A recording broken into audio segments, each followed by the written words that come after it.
नमस्ते सदावत्सले मातृभूमि। आज एक ऐसे स्पेशल विषय पर काम करने जा रहे हैं हम लोग। मुझे लगता है कि अगर आप इस पूरे लेक्चर को सुनेंगे तो आपको पता लगेगा कि भारतीय जनता पार्टी की सरकारें बनवाने का क्या महत्व है और भारत को कैसे क्लीन किया जा रहा है।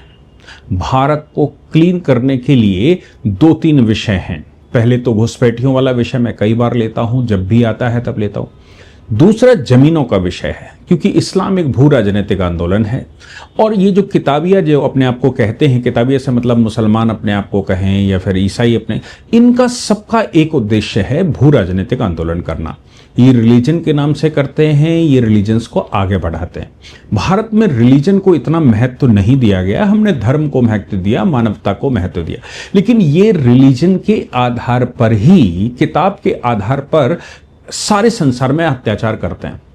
कॉलोनियल पीरियड के समय पर हम सबको मालूम है, और उससे पहले जब मुसलमान आए तो मुसलमानों ने वक्फें बनाई, मुसलमानों ने तमाम मंदिर तोड़कर वो बनाए, मस्जिदें बनाई, मदरसे बनाए, और ये सब उन विषयों को हम कवर करते हैं और सरकारें सही से उसको टेकअप कर रही हैं। आप सोचिए कि भारतवर्ष में ये कहा जाता है कि 7 लाख से 8 लाख एकड़ जमीन वक्फों के पास है। 7 लाख से 8 लाख एकड़ जमीन वक्फ के पास है। लेकिन क्या आप विचार कर सकते हैं कि 20 लाख एकड़ जमीन भी किसी के कब्जे में हो सकती है, और विश्व भर में 17 करोड़ एकड़ जमीन किसी एक संस्था के हाथ में हो सकती है, किसी एक संप्रदाय के हाथ में हो सकती है। भारत में कॉलोनियल टाइम पर लगभग 20 लाख एकड़ जमीन ईसाइयों के पास गई। आज महाराष्ट्र सरकार ने उस पर एक इन्वेस्टिगेशन बिठाया, उसका एक ऑडिट करवाने की बात कही उनकी विधानसभा में। नासिक में हम सब जानते हैं 300 करोड़ का एक बड़ा खेला हुआ मिशनरी की जमीन का, तो फिर वो वहां पर आया। हालांकि हम लोगों ने पहले प्रयास किया है, मैंने उस पर एपिसोड भी किए हैं, कि सबसे पहले इसको केरल ने आदेश किया था, केरल के हाईकोर्ट ने आदेश दिया था, उस पर एक विवाद गया था। जमीन का ओनर कौन, क्या डायस तय कर सकती है या चर्च तय कर सकता है कि उस पर कौन रहेगा कौन नहीं रहेगा। आपस में विवाद हुआ, वो मामला हाई कोर्ट गया। हाई कोर्ट ने कहा ये सारी सरकारी ज़मीनें हैं, यहाँ केनन लॉ नहीं चलेगा। उनका कहना था केनन लॉ चलेगा, यानी कि वेटिकन के लॉ से गवर्न होंगे। तब हाई कोर्ट ने कहा था केनन लॉ नहीं चलेगा, ये भारत के संविधान से चलेगा। बाद में बहुत सारे डायसिस, बहुत सारे मिशनरियां सुप्रीम कोर्ट पहुंची थी। सुप्रीम कोर्ट ने कहा था इन्वेस्टिगेशन करने में कोई बुराई नहीं, राज्य में इन्वेस्टिगेशन होना चाहिए, जमीनें सब पता होनी चाहिए किसकी हैं। जब सुप्रीम कोर्ट ने यह आदेश कर दिया था तो उसके बावजूद, चूंकि वहां कम्युनिस्ट सरकार थी और अब कांग्रेस की सरकार है, और यह सारा खेला कांग्रेस का ही है। मैं आपको बताऊंगा कि ये 20 लाख एकड़ जमीन का खेला कैसे उस समय नेहरू जी ने खेला, और नेहरू जी के इस खेले के बीच में शास्त्री जी जब थोड़े समय के लिए ही बैठे तो शास्त्री जी ने एक आदेश किया था। उस आदेश को बाद में इंदिरा गांधी बैठ गई तो वो फिर इधर उधर हो गया, और ये विषय वैसा ही अटका रहा। देश में अरबों रुपए का खेल मिशनरियों का है, इन जमीनों का है। आप पूरे देश में जहां कहीं भी जाएंगे, उस समय के जिले में एक आपको क्रिश्चियन स्कूल मिलेगा, एक मिशनरी का एक अस्पताल मिलेगा, और बहुत सारे कॉन्वेंट स्कूल आपको मिलेंगे। और मजे की बात है कि इनके पास आपको चर्च मिलेंगे। जहां कहीं भी फैक्ट्रियां लगी होंगी वहां पर एक चर्च मिलेगा, जहां कंटोनमेंट बोर्ड होगा उस समय का वहां पर एक चर्च मिलेगा, और चर्च के पास बहुत सारी जमीनें होंगी, और उसके अगल बगल ईसाई रह रहे होंगे। ईसाई तो यहां से चले गए, यानी कि अंग्रेज तो यहां से चले गए, लेकिन एक खेल बड़ा उन्होंने खेला था। वो खेल नेहरू जी ने कंटिन्यू नहीं किया, नेहरू जी ने और बिगाड़ा। इसके विषय में चर्चा करेंगे, जिस पर आज भाजपा शासित प्रदेशों में काम शुरू हुआ है। मैं समझता हूं कि यह सबसे इंपॉर्टेंट काम था, क्योंकि मैं 4 चीजों को शुरू से बताता हूं, 4 चीजें चिन्हित करता हूं। एक इवेंजिकल चर्च भारत की समस्या है, दूसरी इस चरमपंथी इस्लाम जिसमें वक्फ भी शामिल है वो भारत की समस्या है, तीसरा वामपंथ भारत की समस्या है, और चौथा ग्लोबल मार्केट फोर्सेस जिनको सिर्फ भारत मार्केट की तरह दिखता है, वो भारत की समस्या है। ग्लोबल मार्केट फोर्सेस में मोदी जी काम कर रहे हैं, सरकार काम करती है, सरकार काम कर रही है। इसके अतिरिक्त वामपंथ बिल्कुल सामने आ गया है। वामपंथ पूरे हिंदुस्तान में अब एक भी सरकार नहीं है, कोई उनका रिप्रेजेंटेशन नहीं करता। वामपंथ को लोग समझ चुके हैं कि भारत में वामपंथ नहीं चल सकता। ये वामपंथी पत्रकार तमाम तरह का सिलेबस और तमाम तरह की चीजें लिखते रहते हैं और भारत को तमाम तरह के विवादों में घुसड़ते रहते हैं, फंडामेंटल राइट के नाम से, ईसाई मुसलमान के नाम से, ये इस तरह के और विषय। अब वक्फ वाला विषय था, वक्फ वाले विषय पर काम हो रहा है। इलीगल इमिग्रेंट का विषय था, उस पर काम हो रहा है। अब जो काम होना था, जो मैं लगातार पिछले 6-7 साल से कह रहा हूं, उस पर कम से कम 10 वीडियो हमारे होंगे। जब जब कोर्ट के अंदर आया तो मैंने इतिहास बताने की कोशिश। आज हम उसका एक विशेषांक करने जा रहे हैं। विशेषांक समझिए। बात यह आती है कि चर्च भारत में स्थिति है क्या, चर्च की ओनरशिप क्या है। मैं आपको बताऊं कि पहले church of England in India हुआ करते थे। जब वो आए तो उन्होंने पहले मिशनरियां भेजी, मिशनरियों ने हमारे राजाओं से और जो कोई भी था उनसे जमीनें ली। बाद में वो खुद घुस आए, खुद घुसने के बाद उन्होंने मिशनरियों को जमीनें अलॉट करनी शुरू कर दी। वो इंग्लैंड की मिशनरियां थीं जो भारत में आई और उन्होंने जमीनें उनके नाम कर दी। सरकार ने उनको लीज करी, सरकार ने उनको मुफ्त में दी, सरकार ने उनको अपने पास बिठाया, क्योंकि जहां सरकार बैठी थी उनको चर्च भी चाहिए थे, उनको इबादत करने की जगह भी चाहिए थी, फैक्ट्रियां, लेजिस्लेशन, जहां कहीं भी बैठा था डिस्ट्रिक्ट कलेक्टर से सहित वो एक चर्च वहां उसने बनाया और चर्च के साथ एक स्कूल बनाया, स्कूल के साथ एक अस्पताल बनाया, अस्पताल के अगल बगल कन्वर्जन का खेल खेला और लोगों को आकर्षित करके कन्वर्ट करना शुरू कर दिया। ये उनके हथियार, आज भी यही हथियार की तरह काम करते हैं। 1927 में एक विवाद पैदा हुआ। उस विवाद में 1927 में चर्च एक्ट बना दिया गया। चर्च एक्ट बनाने के बाद की एक खास बात यह है कि जब चर्च एक्ट बना दिया गया तो फिर चर्च एक्ट के तहत अब जो चर्च ऑफ इंग्लैंड था वो बाहर हो गया। चर्च ऑफ इंग्लैंड बाहर होने के बाद अब जो भारत में था वो चर्च ऑफ इंडिया, सीलोन और वर्मा, ऐसा एक बना दिया गया। Church of India, Verma and Ceylon ऐसे करके बनाया गया, जो अब यहां स्थानीय रूप से देखेगा, सरकार ने उसको बना दिया। उसके साथ एक ट्रस्ट बनाई, बड़े ध्यान से सुनिएगा, उसके साथ एक ट्रस्ट बनाई। इस ट्रस्ट को चर्च ट्रस्ट कहा गया और ये जो ट्रस्ट थी वो ट्रस्ट अपने आप में बहुत कुछ, मतलब सारी जमीनों की देखरेख उसके पास ही थी और सारी जमीनों की church India trust, ICT, India church trust ऐसे करके उसको करा गया था। अब सारी ओनरशिप इनको दे दी गई और इसके साथ चर्च ऑफ इंग्लैंड डिसॉल्व करके चर्च ऑफ इंडिया, बर्मा और सीलोन बना दिया गया। बाद में 1948 में 1948 में यह भी खत्म कर दिया गया क्योंकि हम स्वतंत्र हो चुके थे। अब वो सारी चीजें हमारे पास थी। तो 1948 में ये चर्च ऑफ इंडिया एक्ट 1927 खत्म हो गया और 1948 में ये कहा गया कि भाई अब ये स्थानीय रूप से हमारे पास होंगी। ठीक है, होगी, कोई समस्या नहीं। 1960 में ये एक्ट भी डिलीट कर दिया गया। इसमें एक सेविंग क्लॉज था। वो सेविंग क्लॉज ये था कि इसके द्वारा जितनी ट्रस्टें या जो भी चल रहा होगा वो कंटिन्यू रहेंगे। तो फिर चर्च जो ट्रस्ट, मतलब चर्च ऑफ इंडिया ट्रस्ट है वो, या इंडिया चर्च ट्रस्ट है, वो काम करेगी। आईसीटी काम करेगी, इंडियन चर्च ट्रस्ट वो काम करेगी, वो काम कर रही थी। 1960 में इसको खत्म, जब एक्ट खत्म कर दिया तो एक्ट खत्म करने का मतलब ये था कि अब ये सारी जमीनें जो उस समय की सरकार ने अलॉट करी थी वो सब आज की सरकार के पास आ गई। 1960 में ये कानून डिलीट किया गया, 48 में संशोधन किया गया, 60 में खत्म किया गया। 60 में खत्म करने के बाद अब देश में ये जमीनें वापस लेनी थी। नेहरू जी की सरकार थी, वापस नहीं ली गई। लेकिन जब शास्त्री जी बैठे तो थोड़े अंतराल के लिए बैठे, उन्होंने एक सर्कुलर जारी करवा दिया और सर्कुलर जारी करके ये कहा सभी राज्यों से कि भाई चूंकि अब जमीनें राज्य के पास होती हैं, जमीन राज्य का विषय है, केंद्र का विषय नहीं है, इसलिए राज्य इन चर्चों की जमीनें, चर्च में 2 बॉडीज हैं, 2 बॉडीज मैं फिर से बता रहा हूं, 2 बॉडी कौन सी, एक तो इंडियन चर्च ट्रस्ट है और दूसरी चर्च ऑफ इंडिया, बर्मा और सीलोन है। ये जो आईसीटी है ये इंडियन चर्च ट्रस्ट इसको देख रेख करेगी। ये एक स्टैट्यूटरी बॉडी है, क्योंकि चर्च एक्ट 1927 से बनी थी।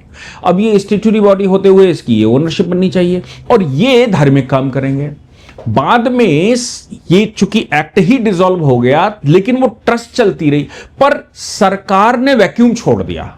सरकार ने वैक्यूम छोड़ दिया मतलब कि अब सरकार ने ऐसे ही छोड़ दिया, उसका कोई ऑल्टरनेट व्यवस्था नहीं की कि भाई ये जमीनें किसके पास होंगी, ये जमीनों की ओनरशिप किसके पास होगी। भले ही शास्त्री जी ने एक सर्कुलर जारी किया था, शास्त्री जी की मृत्यु होने के बाद वो फिर से इंदिरा गांधी दबा ले गई। दबा लेने के बाद ये मिनिस्ट्री ऑफ डिफेंस का चूंकि सर्कुलर था, दबा लेने के बाद अब नई समस्याएं शुरू होंगी। समस्याएं ये थी कि अब कांग्रेस का, जहां तक मैं समझता हूं कि अगर आप बॉडी हटा दोगे, स्टैट्यूटरी बॉडी हटा दोगे, एक्ट हटा दोगे, तो जमीनें किसकी होंगी? जमीनें सरकार की होनी चाहिए, जबकि पोजीशन तो किसी और का है, सरकार को वापस लेनी चाहिए। अब जो पोजीशन बैठा था उसमें 1970 में लोगों ने क्या किया कि चर्च ऑफ नॉर्थ इंडिया और चर्च ऑफ साउथ इंडिया, ऐसे सीएनआई और एसएनआई, ऐसे वो सीएनआई और सीएसआई, ऐसे दो बना लिए। नॉर्थ इंडिया का जो हेडक्वार्टर है वो नागपुर में है और साउथ इंडिया का उधर मद्रास में कहीं पर है। नॉर्थ इंडिया में फिर उन्होंने क्या किया कि लोकली गवर्न करने के लिए डायसिस बना दी। उन डायसिस का क्षेत्र बना दिया कि भाई आपके 20 जिले हैं, 25 जिले हैं। उत्तर प्रदेश में इलाहाबाद में एक डाइस है, एक आगरे में डाइस है, तो उन्होंने कहा भाई ये डाइस ये देखेगी, ये डाइस ये देखेगी। ये सब अपनी मनमर्जी से कर रहे थे, अपनी प्राइवेट इन्होंने सोसाइटी बनाई और फिर इस पर ओनरशिप क्लेम करना शुरू कर दिया। डॉक्यूमेंट्स में इन्होंने वो चर्च की जमीन चढ़वा दी। चर्च की जमीनें चढ़वा कर डॉक्यूमेंट्स में, मतलब सरकारी रिकॉर्ड में चर्च, चूंकि चर्च कब्जे में था तो उसने अपना कब्जा चढ़ा लिया, लेकिन इसकी ओनरशिप भारत सरकार की थी।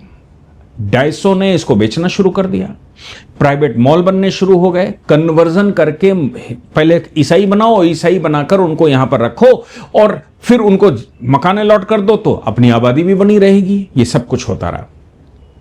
उत्तर प्रदेश में योगी जी की सरकार बैठी। योगी जी की सरकार बैठने से पहले ऑनरेबल सुप्रीम कोर्ट में एक मालवी का केस आया 2013 में।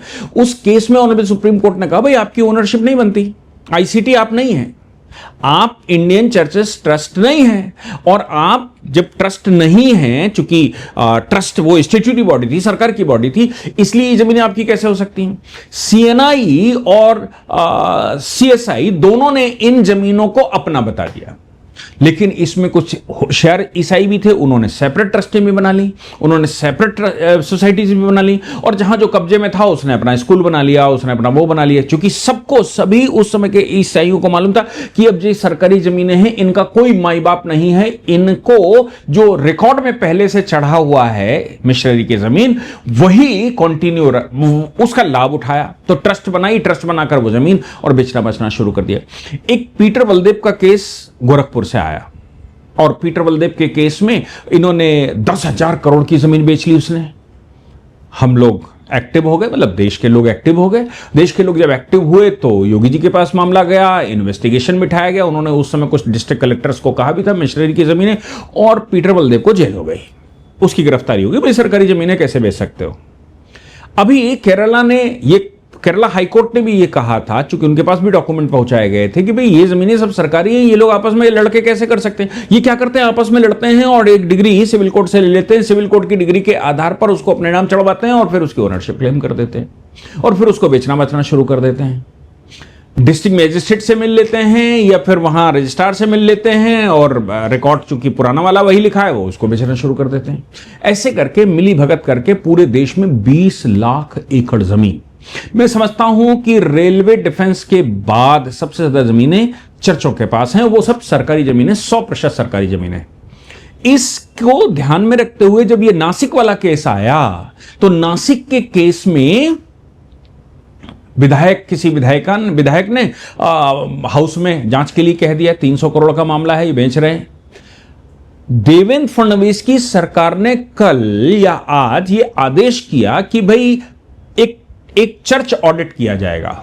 चर्च ऑडिट का मतलब यह है कि अब ऑडिट किया जाएगा कि चर्च सरकारी है या प्राइवेट है।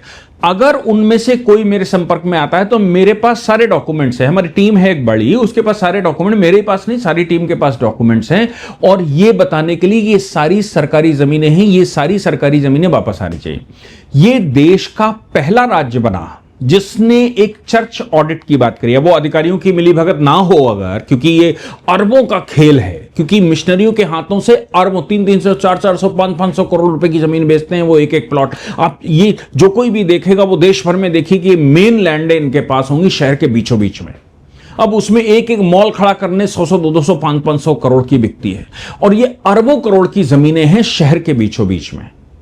इसलिए ये मामला आज ऐसा कहा जाता है कि 20,000 करोड़ की जमीन है देश में, 20,000 करोड़ की, और ये सैकड़ों करोड़ रुपए में बिकती है।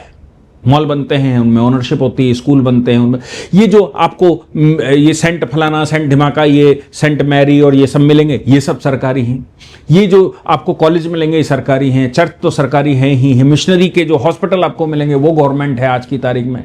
आप लीज आपकी खत्म हो गई, आपका टाइम खत्म हो गया, सरकार बैठ गई, आप अपना हॉस्पिटल वहां से ले जाइए, आप अपना चर्च उठाकर कहीं ले जाइए, आप अपना स्कूल उठाकर कहीं ले जाइए, कोई मतलब नहीं है। क्योंकि ये दो बॉडियां हैं, ओनरशिप की बॉडी अलग है, मैनेजमेंट की बॉडी अलग है। आप मैनेजमेंट के हिस्से हैं, आप ओनर नहीं, ओनर राज्य सरकार है। ये 1965 का सर्कुलर, 1976 में भी एक सर्कुलर, उस समय जब सरकार 76 में बनी थी, यानी कि उस समय मोरारजी देसाई सरकार बनी थी, उसने भी इस तरह का एक सर्कुलर जारी किया था। जब नॉन कांग्रेस सरकार बैठी तो उसने चिंता की, लेकिन वो हो ही नहीं पाया, उसके बाद सब दब गया और पूरे देश में कांग्रेस सरकारें बैठी थी।